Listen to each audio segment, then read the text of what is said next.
Johnny Cosmo, what's happening?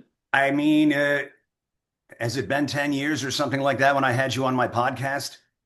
I don't know, but sometimes to me everything happened yesterday, all the fun stuff. So it doesn't seem that long ago. Well, it's good to be here on PubClub.com. So thanks for having me. I appreciate it. Congratulations, by the way. You have what the California Post calls the hottest book in LA now. So tell me about it. Well, it's called The Regulars, and I guess that's why I made the screensaver behind me, the book cover itself. It was inspired by my thoughts many years ago about how interesting, depending on where you go, there's always this little microcosm of people who seem to know each other, and its own little ecosystem. And we've all been there. You're either on the outside of that because you're on travel, but you see people mingling, having a great time. Everybody's got a nickname. The bartender's a little irreverent, or you're a part of it. And you go to a place and it's all walks of life. And so it started out that way. But if you read the log line on the back cover, it's about a kid from Boston. He graduates. There are some things that happen in his world that he's not too happy with. And so, as a writer, He as an broke up with a aspiring girl, writer, right? Isn't sorry. that he broke up with a girl? That sends you to a bar, right? Well, I mean, that might do it. It's a confluence of things, but he says, you know what? I'm going to LA and I'm going to see if I can meet the right people. And he gets in a little over his head.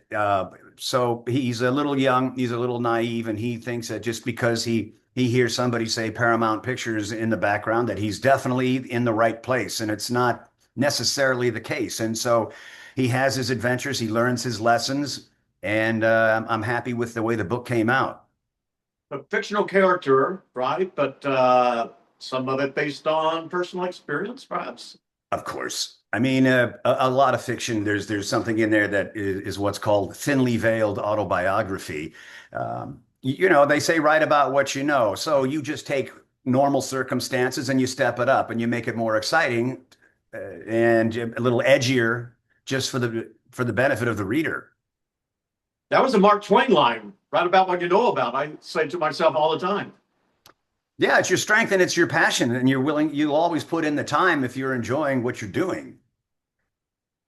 And I have to get to this. You kind of took like the Jimmy Buffett Bama Breeze song, not one bar in particular, but you kind of blended in several bars and created one. But there's one in particular that apparently got the intrigue of the Post, and that's a tell us about that bar where a lot of celebrities would go in Hollywood, and then you mixed in Dan Tana. It's another legendary celebrity bar in LA. Yeah, well, I'll tell you, it was called Ye Old Coach and Horses. It's gone now, but it was there for 70 some odd years. I never bumped into a celebrity there, but in the 40s and 50s, it was Alfred Hitchcock, it was Robert Mitchum, it was, I think, what was the other one? There's just a few day John Wayne, drinkers. supposedly. Who? John Wayne, supposedly. John Wayne, yeah. And they were, it was a groovy place to go. It's in Hollywood. There's no windows, so you could sit there in the dark and just enjoy yourself without feeling like you're in a spotlight. But it was just a very, very dark bar, and I loved it. And they were all neighborhood locals. And then as some things changed. I think it changed ownership, and I just kind of stopped going there. When they try to fix things up, it rarely works. It became a couple of other places after that. It was the Pikey, and then it went to a restaurant called Horses. But that was kind of the inspiration, and I started to track that. And then uh, I do go to Dan Tana's as well, and the bartender that was there, Michael, he's quite the character. And I said, boy, this I got to come back. It's a combination of not just where you are, it's the people you're with, and so that was a big draw for me. That's where the Eagles wrote to Lion Eyes. They did. They did because they were in the bar. They wrote on a cocktail napkin. They saw these women coming in and meeting up with prearranged dates, and one of them said to the other, I don't know, if Glenn Fry said to, but one of them said to the other, "Wow, look at all those lion eyes." And so so that was written on a cocktail napkin in Yeah. downtown. It's legendary LA bars. You spent a lot of time there. I was down at the beach, Manhattan Beach.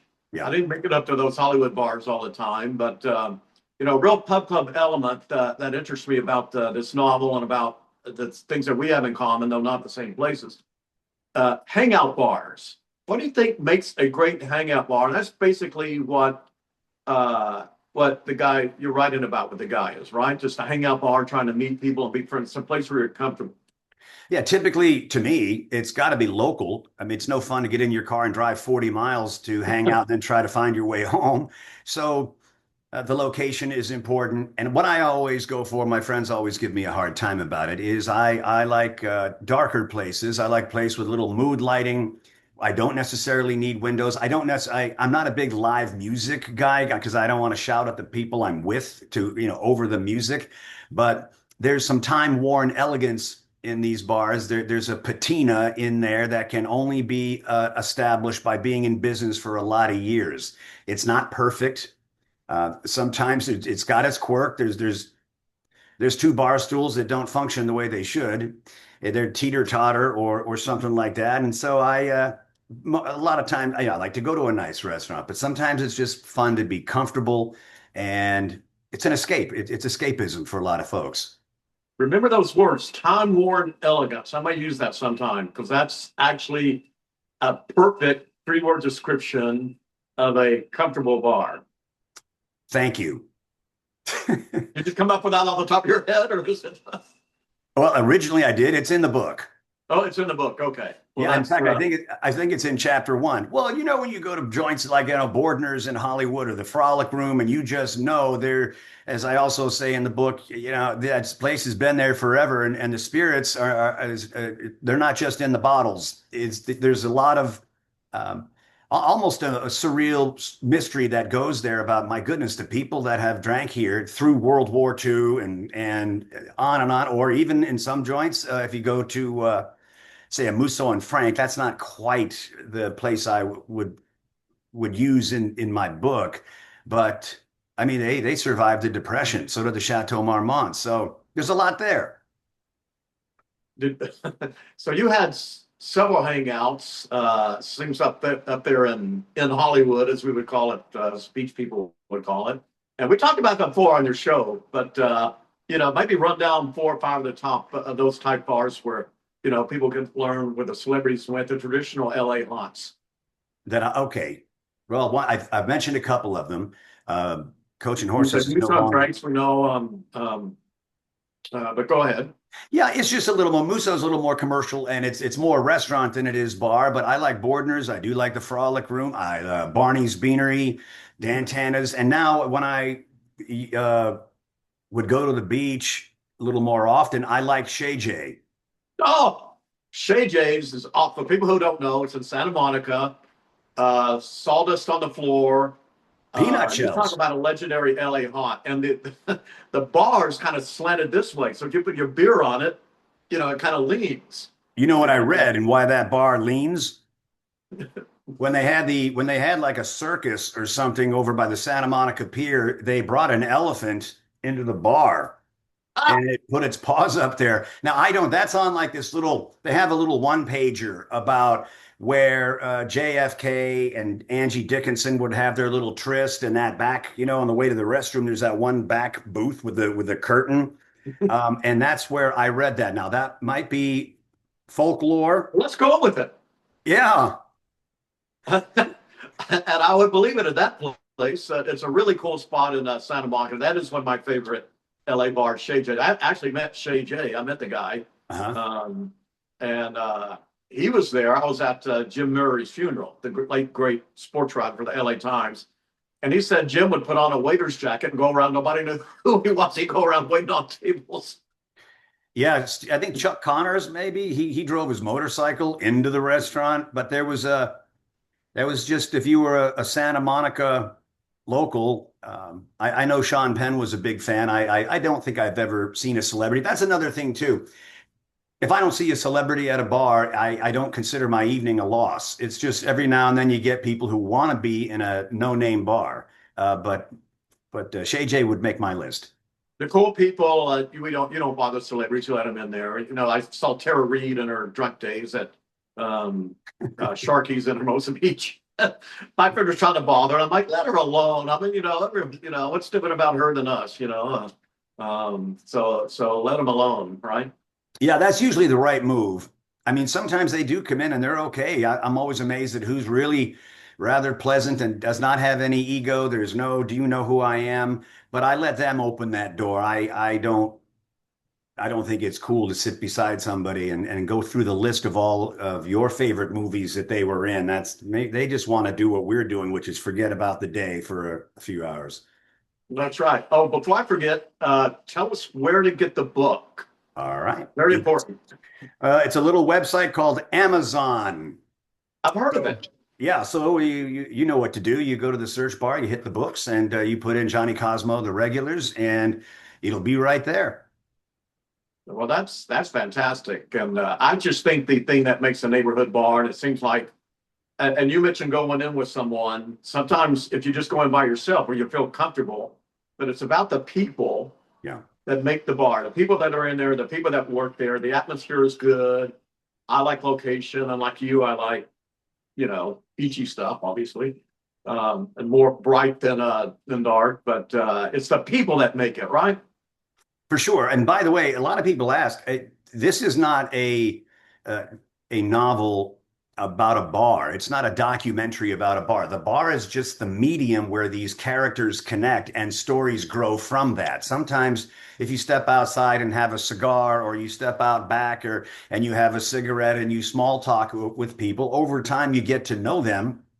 It's not always important. I know a lot of people who just understand those folks in that context. They don't golf. They don't call each other and talk on the phone. Good It's point. it's only when we're there, it's that context. So it tells what I think is a pretty compelling story. I think it's very believable. We've all been there at one point in our lives, I think. But the bar itself is just kind of the springboard for everything else that happens in the book. That's great, and it seems to me like the character is becomes a part of the bar, the scene, and that becomes the personality, and vice versa. And that's how people know it. Yeah, let's face it, after you've had a couple of drinks, you lower your guard and you're probably friendly with people in there where you wouldn't normally forge a friendship anywhere else. You go into some of the places I go, and there's a guy in a fedora. He's 85 years old, but he's got a story to tell. And for some reason, there's a woman who's 23 years old, and yet she fits. And there's people in between, and there could be wealthy people, and maybe not so much. But as I say in the book, the only thing we have in common are our differences. And we just needed an escape. Maybe there's nothing on TV, so you put your hat on and you go hit your favorite joint. Well, that's awesome. Well, I personally can't wait to get my hands on the book and read it because I think it's what I am and also PubClub.com is all about. So, is there anything else you would like to talk about the book? Not too much. Again, there's a little bit of everybody in this in this kind of genre of book, a roman à clef. It's a bit of a cautionary tale, but especially in the circle where you run around at Pub Club, although they're beach bars, it's the same dynamic. Just because you're wearing shorts and I'm not doesn't mean that we're having a radically different experience. But yeah, it's at Amazon, and I would love to. Let some of your folks take a ride with my protagonist, and I appreciate the time you gave me here today.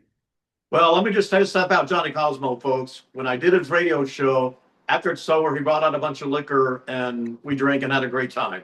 So the guy knows what he's talking about. He's got a great personality, and I can tell a lot of your personality to come across in the book.